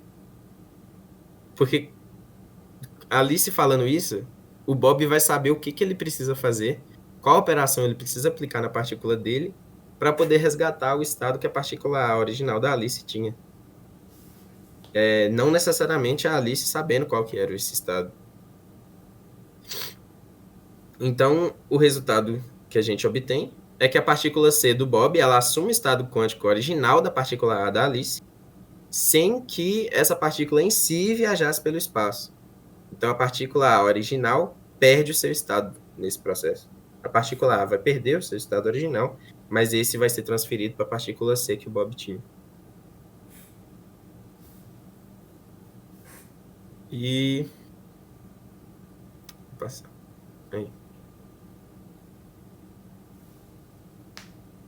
Gente, eu ia comentar antes de começar a falar que a minha colega que mora aqui, ela tá tomando banho e ela tá cantando. Aí eu não sei se tá pegando no microfone. Acho que não tá dando pra ouvir, não. Não, tá bom então, tranquilo. Até agora não. Tá. Agora a gente começa a falar da parte do eletromagnetismo na produção de energia e principalmente voltado para energia limpa. Na energia eólica, as turbinas elas convertem potência mecânica do vento, que é captado pelas pás, em potência elétrica. Isso por via de geradores síncronos de ímãs permanentes, que é o PSMG, ou geradores com excitação. O campo magnético girante ele corta os enrolamentos produzidos, induzindo tensão pela lei de Faraday. E a turbina direct drive elimina a caixa de engrenagem e acoplam o rotor ao PMSG, que tinha sido anteriormente, de baixa rotação. Ou seja, na energia eólica, o papel central do eletromagnetismo está nesses geradores acoplados às turbinas. E quando o vento move as pás, o eixo rotativo, ele aciona o gerador. E dentro dele, as bobinas e ímãs interagem. E o movimento dos ímãs gera um campo magnético visível, variável, que induzem correntes elétricas nas bobinas que ficam rodando. E essa indução ela é descrita pela lei que foi citada e também pela lei de Lenz, que estabelece que campos eletromagnéticos em mudança produzem tensões elétricas em condutores, além de geração de eletromagnetismo também nos transformadores que regulam a tensão de energia produzida, garantindo que ela seja transmitida com eficiência para a rede elétrica no geral. Na energia solar, a radiação eletromagnética ela é a partir dos fótons que chegam nas placas solares por meio dos raios solares. E nos painéis ocorre o efeito fotovoltaico, que é gerado pelos pares de elétron-lacuna, e o campo elétrico interno ele separa as cargas, criando uma corrente elétrica direta E os inversores convertem essa corrente elétrica direta para corrente elétrica alternada e otimizam essa potência. Os transformadores e filtros garantem que essa integração estável com a rede elétrica. Aí, entrando nessa parte solar, explicando mais como funciona no total... Entendi, peraí que meu negócio sumiu. Voltou. A energia solar, ela se apoia nesse efeito fotovoltaico que foi falado, que é essencial para o fenômeno eletromagnético que acontece nela. Então, a luz do Sol, que é composta por fótons e partículas de radiação eletromagnética, quando atingem os átomos do semicondutor, como o de silício, eles excitam os elétrons que passam da banda de valência para a banda de condução. E o campo elétrico, na junção do PN do material, separa os elétrons em lacunas. E essa separação gera uma diferença de potencial que é responsável pela geração de energia. E depois disso, os inversores eletrônicos, baseados em princípios eletromagnéticos, também convertem essa corrente em alternado utilizando as bobinas. Oi? Oi? Ah, não, deu interferência, gente, foi mal. Bobinas. E transformadores e componentes que manipulam campos magnéticos e elétricos, integrando isso à rede. Pode passar o slide. Agora a gente começa a parte da fusão nuclear, que a gente separa em três, que é a de tokamak, stellarator e a inércia laser. Essa de tokamak, ela depende diretamente de campos magnéticos para confinar o plasma que ele usa na reação. E esse plasma, ele é um gás ionizado altamente quente e condutor. As bobinas externas criam um campo magnético em forma de anel, que é chamado de toroidal, ao mesmo tempo que a corrente elétrica induzida no plasma gera outro campo, que é o poloidal. E a combinação desses dois campos mantém as partículas carregadas em órbitas estáveis, o que permite a reação. E além do confinamento, o aquecimento inicial do plasma, ele ocorre pela passagem de correntes, o fenômeno de efeito Joule, que é puramente eletromagnético. E posteriormente são aplicadas ondas de rádio de alta frequência e feitos de partículas neutras, ambos baseados em interações eletromagnéticas para aumentar ainda mais a energia desse plasma.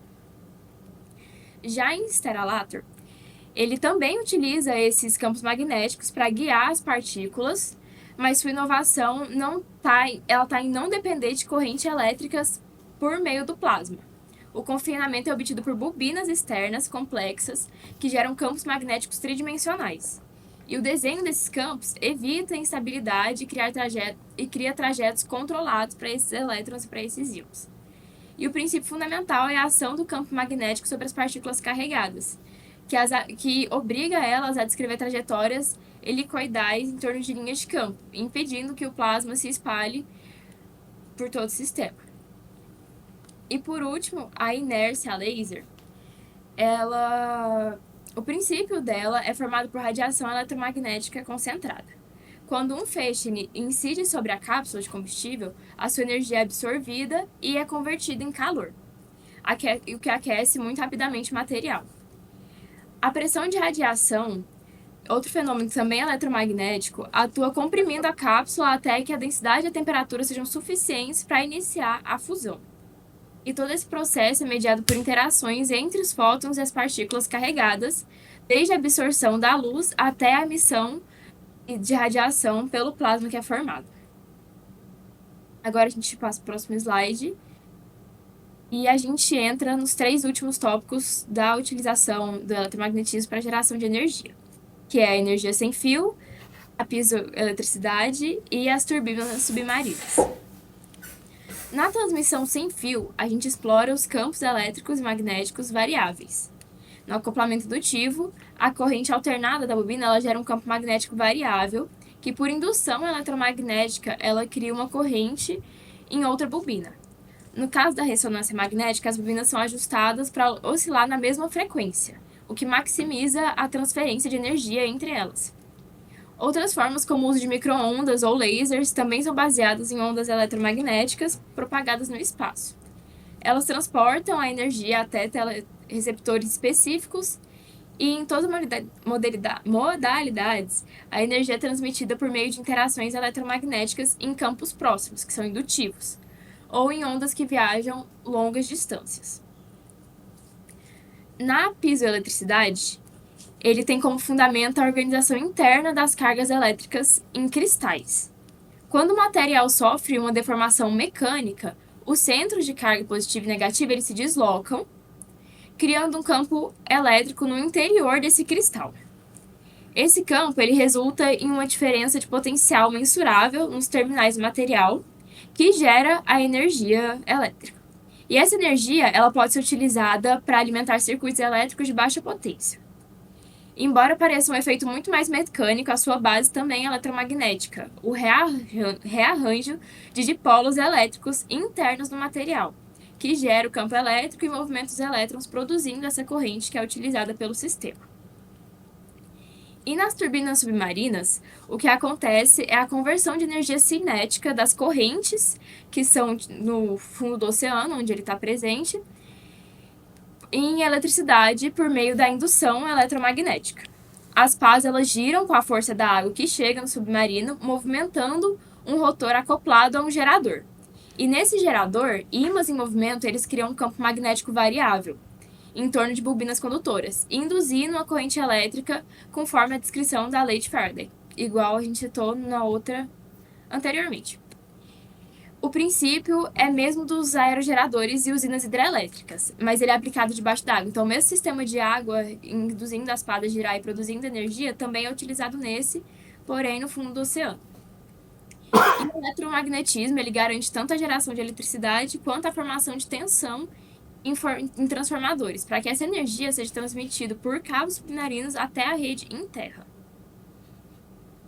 Agora a gente parte para a parte das pilhas. No próximo slide. Nessa parte das pilhas... Não, o anterior mesmo. Nessa parte das pilhas, a gente começa com a pilha de Daniell, que foi a primeira a ser criada. E antes de entrar especificamente nas pilhas, eu trago um conceito geral, que é a pilha em si, ela funciona a partir da transformação de energia química em energia elétrica por meio da oxidação. E de forma geral, o anodo da pilha oxida e ele perde elétrons para a reação e o cátodo ele reduz, ele ganha elétrons. E o movimento espontâneo dos elétrons do anodo para o cátodo gera a corrente elétrica que é usada na geração de energia. Então, no exemplo da pilha de Daniell, para montar ela, a gente usa duas semicélulas, que são os recipientes, que juntas elas formam uma célula eletroquímica, que é conhecida como a pilha. E nessas células a gente tem um bastão de cobre do lado direito e um de zinco. E os dois eles estão imersos, o de cobre numa solução de sulfato de cobre e o de zinco numa solução de sulfato de zinco, que é onde a gente tem os íons que vão ser usados na reação. No de cobre a gente tem CO2+, e no de zinco ZN2+. Da solução e das barras a gente também tem a ponte salina, que ela é responsável por liberar íons durante a reação, porque caso a gente não tivesse elas, os íons iam se esgotar em um curto período de tempo e a pilha não seria muito durável. Então, seria algo muito rápido e não muito aproveitável. Então, essa ponte salina, ela libera os ânions que se direcionam para a solução de Zn2+, e os cátions K+, eles vão para a solução de cobre, que mantém o sistema equilibrado e que permite essa reação dure mais tempo. E para fechar, a gente também tem o fio condutor, que é esse pretinho que a gente vê passando os elétrons, que ele é responsável justamente por isso. Ele permite que os elétrons partem da barra de zinco para a barra de cobre. Agora, analisando a reação geral que a gente vê o zinco sólido indo para zinco 2+ aquoso. Ou seja, ele parte da barra, se transforma em íons, e esses íons vão para a solução. Então, essa zinco sofre oxidação e ele perde sólido para íons. Enquanto o cobre vai de cobre 2+ aquoso, ou seja, ele está na solução, para cobre sólido. E esse processo acontece o seguinte: quando a gente dá início a isso, o zinco, ao sofrer oxidação, ele perde os elétrons ele perde os íons para a solução, e essa solução fica mais eletropositiva, o que repele os elétrons. Então, os elétrons vão da barra de zinco para a barra de cobre. Quando essa barra de cobre fica negativa, ela atrai os íons de cobre positivo e faz com que eles se depositem na barra. E com essa deposição, ele sofre a redução, que diminui a quantidade de elétrons na solução. E a corrente elétrica mostrada aí ela é sempre contrária ao fluxo dos elétrons, porque a corrente elétrica convencional é contrária ao fluxo de elétrons. Então, por mais que os elétrons estejam indo da barra de zinco para a barra de cobre, a corrente elétrica em si ela é no sistema contrário. E aí, agora a gente vai para a pilha seca de Leclanché, que é o próximo slide. A pilha seca de Leclanché ela foi uma grande evolução, porque agora a gente não precisava mais da parte líquida do sistema, porque era muito inviável você ficar andando com um negócio líquido por aí, porque não tem como você aplicar ele em diversos sistemas. Agora a pilha seca ela tornou muito mais utilizável e muito mais viável para utilizar de diversas formas, não somente uma coisa fechada que você vai de teste. Na pilha de Leclanché, o sistema é formado pelo polo positivo, que é no topo, que é aquela parte pontudinha da pilha, e o polo negativo na base. No centro, ela tem uma barra de grafite e ao redor ela tem um envoltório metálico. Esse envoltório metálico ele é formado por cloreto de zinco, cloreto de amônio, água e amido. E em vez da parte aquosa, agora a gente tem uma pasta úmida, que ela tem a função de eletrólito. Essa pasta úmida ela é formada por dióxido de manganês, cloreto de amônio, água, grafite e amido. E nessa partezinha cinza... É cinza? Cadê ela? A gente tem o zinco, que é o ânodo. Então, nesse momento, o ânodo é o envoltório de zinco e o cátodo é o bastão de grafite. A reação em si não tem grande diferença da que é vista na pilha anterior. No ânodo, o zinco ele é oxidado, o que libera os elétrons que fluem através da barra de grafite até o cátodo. E nele, o dióxido de manganês é reduzido e utiliza os elétrons que chegam, utilizando os elétrons que chegam nela. E essa reação gera a corrente elétrica que é utilizada pela pilha. Essa pilha, quando todo o manganês é consumido, ela perde a sua capacidade elétrica e se torna inutilizável. Então, assim que o manganês acaba, a pilha perde a função e você precisa comprar outra. Não tem como você repor isso. E uma ideia parecida com essa é a pilha alcalina, que é a próxima.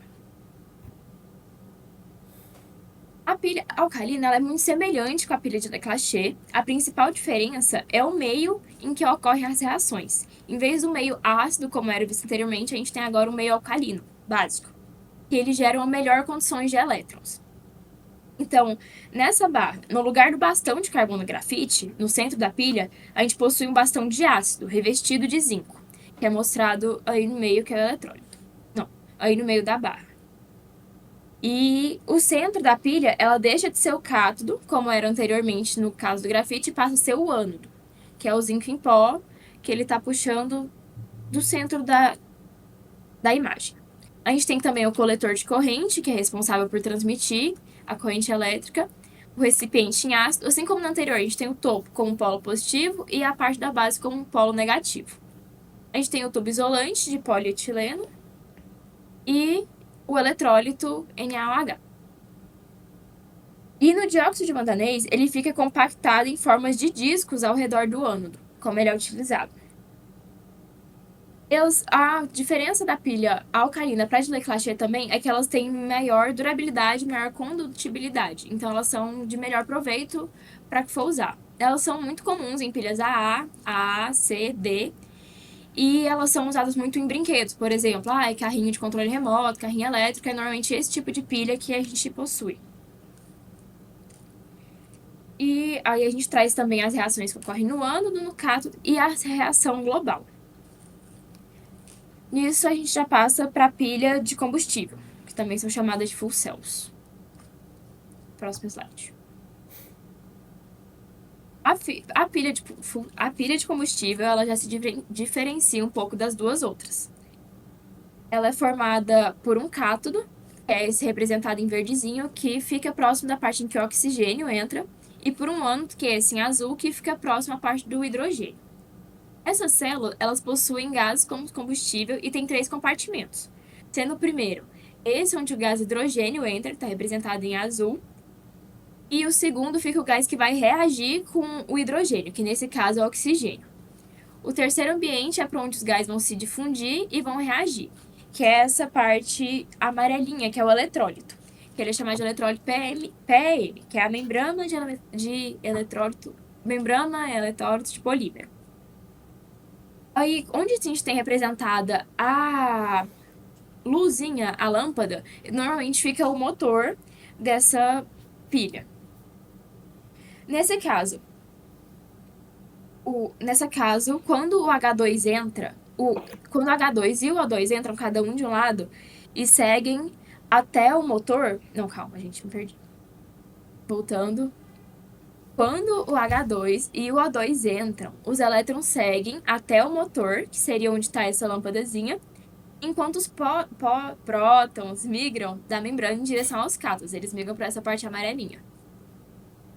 E uma corrente elétrica é formada que passa pelo motor. Após passarem por esse motor, os elétrons eles seguem para o catalisador do cátodo e se encontram com os prótons reagindo com o O2 e formando a água, que é liberada pela parte inferior do sistema. Então, entre o oxigênio, eles reagem com o oxigênio com o hidrogênio e libera a água.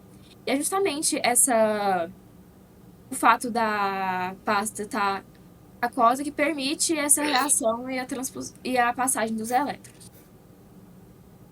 Agora, passando para as pilhas recarregáveis, no próximo slide, elas funcionam. A diferença do sistema delas é que elas não somente conseguem perder a carga, mas elas também conseguem se recarregar, sendo assim não descartável. No caso das pilhas alcalinas e das pilhas de Leclanché, quando a gente esgotava, tá esgotado. Tem alguns. Como é que é o nome? Aquelas. Esqueci, quando você tá. Ai, gente, aquele trem brasileiro, esqueci a palavra. Mas, tipo, você dá um jeitinho, assim. Qual que é o nome? Não sei. Gambiarra. Isso. É tipo assim, a pilha acabou, tem como você colocar na geladeira, que aí ela gelava, e uma parte dos elétrons moviam pra lá e você conseguia reaproveitar um restinho da pilha. É no de Leclanché. Nas pilhas alcalinas não tinha nem como fazer isso. Agora, nessa aqui, você pode realmente colocar ela para carregar e ela volta a funcionar normalmente. Ela não está esgotada, você não precisa jogar fora. O princípio é que a reação de descarga espontânea, ela pode ser revertida. E a partir de uma corrente elétrica, é a recarga e é uma reação não espontânea. Então, por isso, para pilhas, tem que conectar ela em uma tomada, que aí ela recebe energia que força essa reação não espontânea. Porque o normal seria ela sempre perder, mas nesse caso ela ganha. Um dos principais usos mais comuns dessa pilha, são as baterias de chumbo ácido em carros, a de íon lítio em celulares, notebooks e veículos elétricos. A gente também tem a de níquel cádmio, que também é bem utilizada, que segue esse mesmo princípio.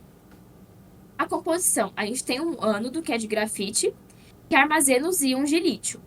O cátodo, ele tem óxidos metálicos de lítio e o eletrólito é uma solução orgânica com sais de lítio também, que permite que os elétrons movimentem dentro da pilha. O separador é uma membrana porosa que impede o contato direto entre os eletrodos, mas permite a passagem desses lítios que são armazenados no grafite. Então, na reação de carga e descarga, elas são basicamente opostas. Elas são iguais, mas uma se opõe à outra. Na de descarga, a gente tem o lítio, a gente tem o LiC6, que se transforma em C6 mais o lítio mais um elétron. Então, ele recebe elétron na parte da descarga, que é onde o grafite sofre oxidação parcial. E o lítio sofre redução. Agora, durante a recarga, a corrente elétrica aplicada, ela força a reação no sentido inverso. E assim, os íons de lítio+, eles retornam ao ânodo, recarregando essa pilha.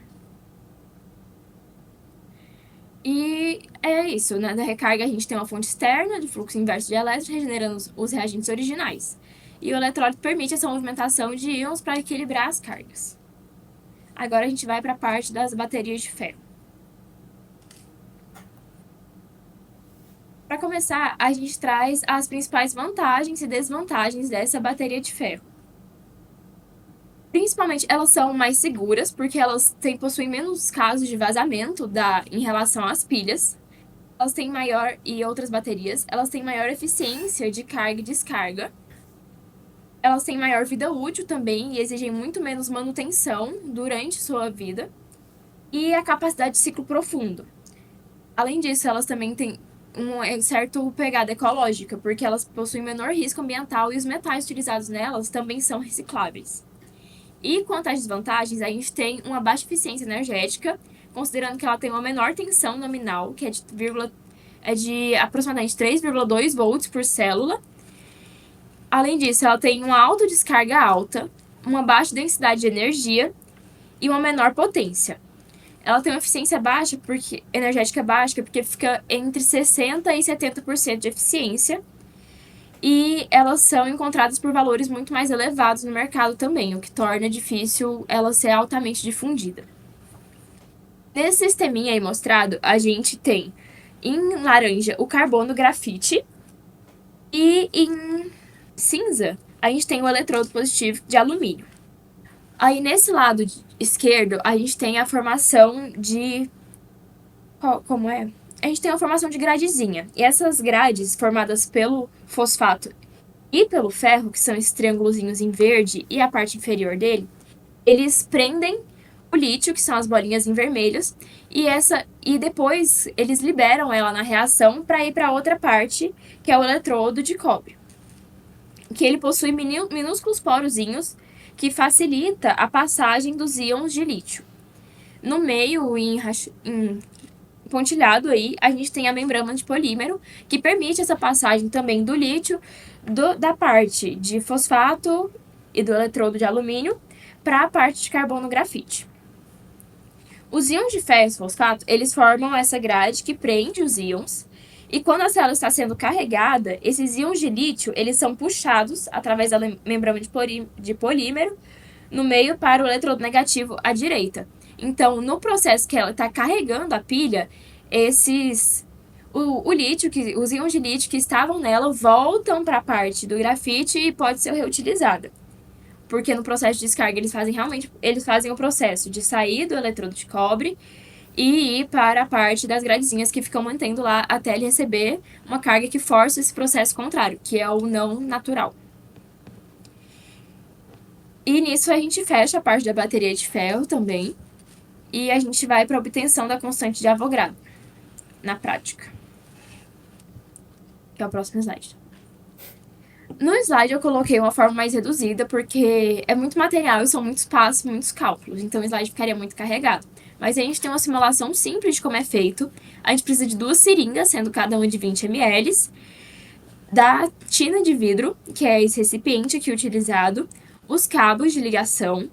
O amperímetro ou amperímetro multímetro, a fonte de alimentação, que nesse caso é a bateria de 6 volts, o isopor, que é essa plaquinha branca na qual as seringas vão ser apoiadas, a solução de hidróxido de sódio, que é esse em marrom, e o cronômetro, para marcar o tempo, que não está representado na imagem, mas a gente usa no experimento. Então, o passo a passo. A gente primeiro prepara uma solução eletrolítica de hidróxido de sódio de 0,5 mols por dm ao quadrado, ou ao cubo. E isso é a solução que a gente coloca no recipiente.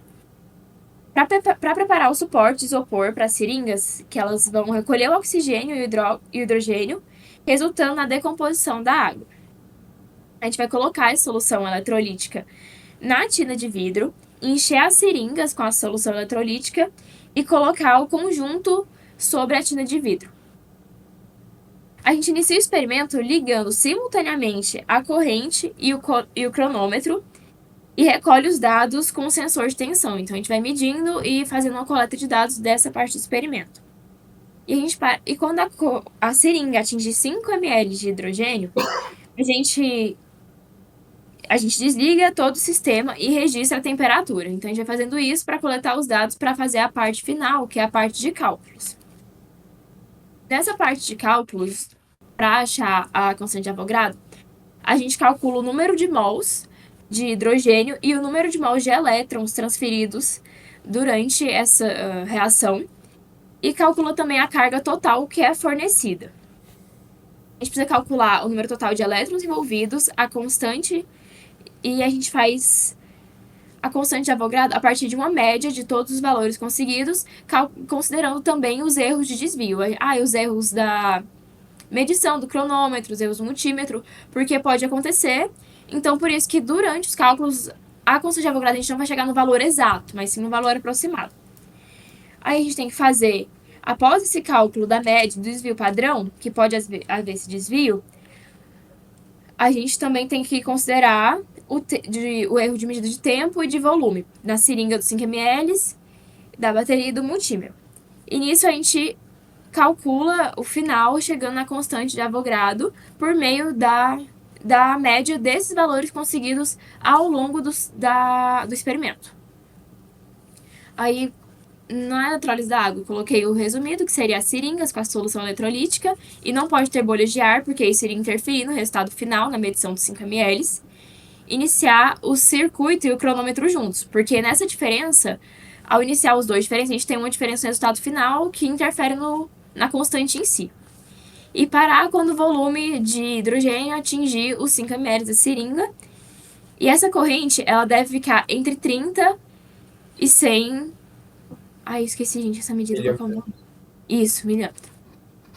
Esses ajustes possíveis de concentração, tamanho e distância é o que eu me refiro quando a gente fala que tem essas diferenças entre uma medida e outra, que a gente considera que é o erro humano também. O erro da máquina e o erro humano de início e de parar o cronômetro e a medição.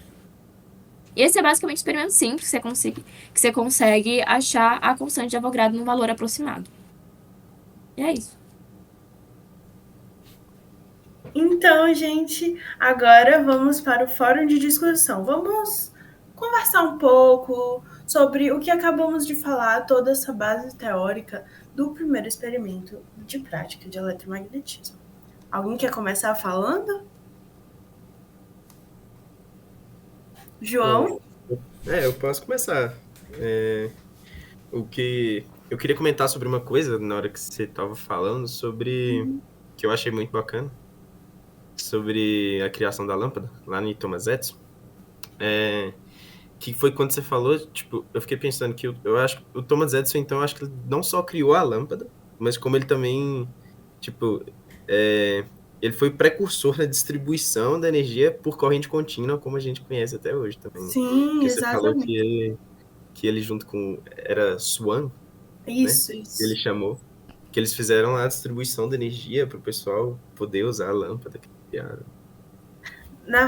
Então, pois é, inclusive na época era um grande burburinho, porque o Edison ele defendia muito esse negócio da corrente contínua e tinha um outro cara que chamava Nikola Tesla e ele defendia o uso da corrente alternada.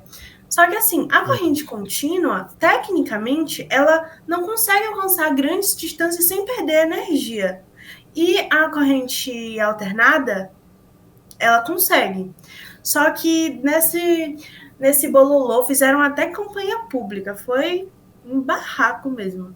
E aí, no final das contas, quem ganhou essa campanha foi o Edison, que consolidou, né, a corrente contínua como o tipo de corrente mais utilizado hoje em dia para distribuição de energia nas cidades. Mas na época, na empresa deles, a Pearl Harbor, alguma coisa, em Nova York, a usina elétrica deles tinha um alcance muito pequeno comparado a Nova York. Se eu não me engano, ela tinha um alcance de 1,5 quilômetros quadrados, que comparado à cidade de Nova York, não é nada, sabe? Entendi. Alguém mais? Não, mas foi interessante que você tirou uma dúvida também do porquê que... Eu não sabia que, tipo, a corrente alternada ela ia mais longe, digamos assim. Por isso que de uma cidade para outra, para levar energia de uma cidade para outra, assim, da hidrelétrica até o interior de Minas, é por corrente alternada. Sim. Você falou que teve uma manifestação, né, quanto às correntes também. Se eu não me engano, foi aquela em que eles mataram um elefante de circo, teve o caso deles mataram um elefante de circo para comprovar que uma corrente era muito mais forte que a outra e era muito perigoso. Falando assim, isso pode matar um elefante, o perigo que está envolvendo para as pessoas para tentar sabotar o outro cientista. Falar, isso aqui é melhor do que essa, e essa tem muitos riscos, não vamos utilizar. É um caso bem famoso, acho que é o elefante Topsy, no Luna Park. Caramba, muito massa.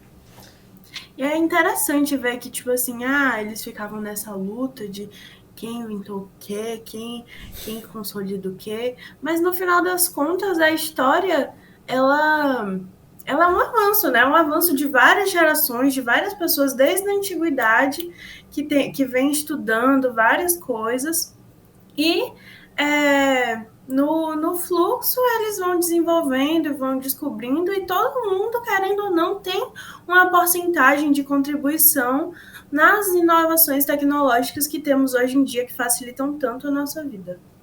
Uhum. Acho que a gente pode passar para outro tópico. Sim, eu queria trazer uma simulação que eu encontrei, né? Tá até no slide aí, acho que dá pra abrir. Deixa eu abrir aqui. No primeiro slide, no 5, que é o da gota de óleo. Tem um link aí embaixo. Aqui. Vai. Peraí. Vou tentar abrir aqui. Se quiser, eu boto aqui. Eu acho que tô clicando. Passou um monte aqui. Calma aí. É o 7. Anterior. Isso.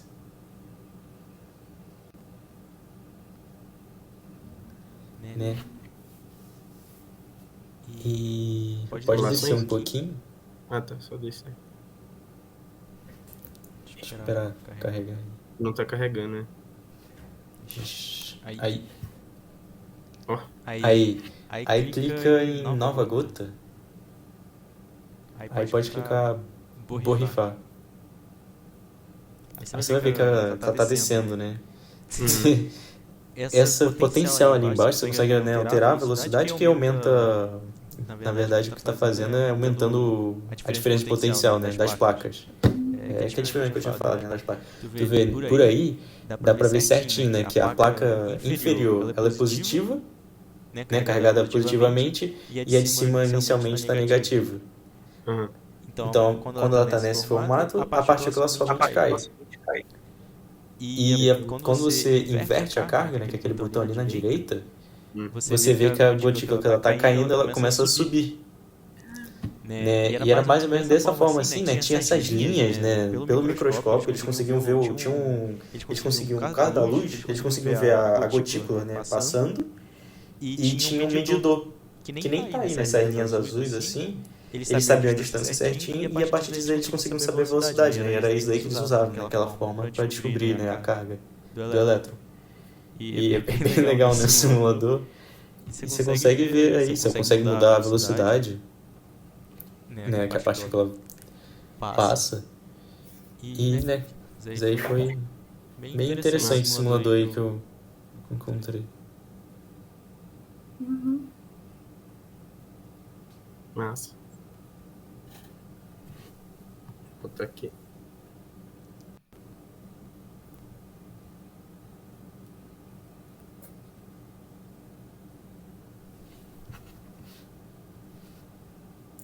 Alguém quer comentar alguma outra coisa?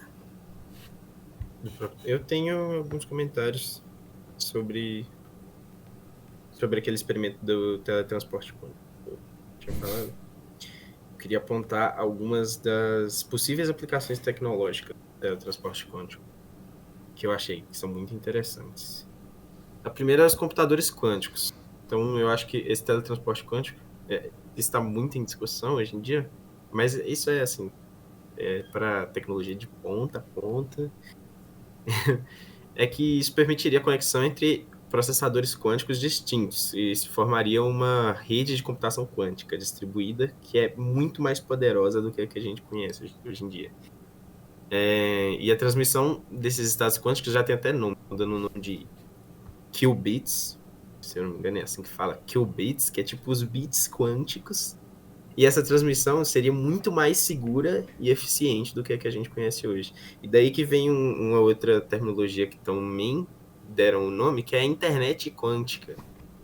E estão falando que essas redes de teletransporte poderiam criar uma internet que é ultra segura, uma vez que, assim, lembrando lá do experimento que eu expliquei, eu falei várias vezes que a Alice não necessariamente ela saberia qual que é o estado da partícula A que ela queria teletransportar pro Bob. Então, vamos fazer uma analogia rápida, que essa Alice poderia ser muito bem um provedor de internet, digamos assim, e ele não necessariamente sabe qual que é o estado daquilo que quer transmitir para outra pessoa, mas ele faz essa transmissão e faz a operação do mesmo jeito, à medida de Bell, e transmite essa informação. Porque, que nem foi falado também, isso é uma transmissão de informação, querendo ou não, né? Igual bits que a gente conhece hoje em dia, 0 e 1. Então, eu acho que é uma aplicação muito interessante para o teletransporte quântico. Muito massa. Muito massa. Vocês concordam? Concordo plenamente, muito legal. E é engraçado que eles saíram literalmente de experimentos com uma colher de metal para uns negócios assim, Absurdo. absurdo. É até difícil de explicar, difícil de entender. Umas coisas bem complexas. Tanto que evoluiu. Sim. Queria adicionar mais uma coisa, né, do César Lattes, né, que posteriormente dele aquela coisa com trabalhar com o Powell e teve aquela coisa do Nobel, né, ele chegou a trabalhar junto na Universidade de Berkeley, né, ele chegou a trabalhar com Eugene Gardner, que já tinha ganhado um Nobel antes, né, e o objetivo deles nessa pesquisa que eles estavam fazendo era produzir artificialmente os mesons. Né? E, bem interessante, né? O próprio César Lattes fala, né, que poderia ter ganhado, né, um Nobel por essa pesquisa, mas eles não dão Nobel, né, para quem já morreu na época. Logo né, assim, ao longo dos estudos, assim, uns anos depois, o Gardner faleceu, aí ele acha, né, que ele também não ganhou esse outro Nobel por esse motivo, né? Entendi. Ele foi tão importante, ele foi bem injustiçado, né?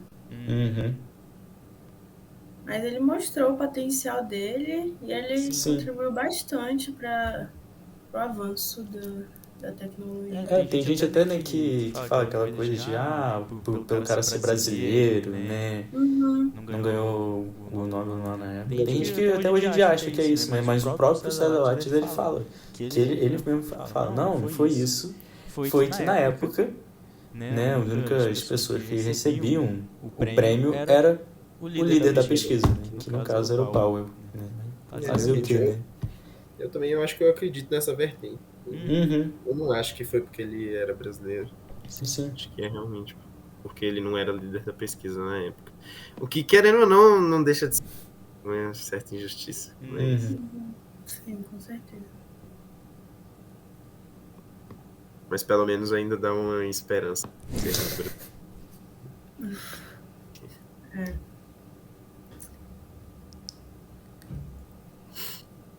Alguém tem algum tópico a mais?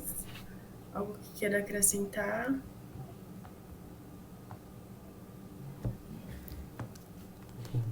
Não. Não? Então, foi isso. Então é isso. Espero que tenham gostado. Foi bem produtivo. Descobrimos várias coisas. E é isso. Mostra as nossas referências também, né? Lá no canal. Mostrar nossas referências. E aí a gente fecha com isso. Perfeitamente. Alice e Bob. Algum motivo específico para eles chamarem de Alice e Bob? Eu acho que não.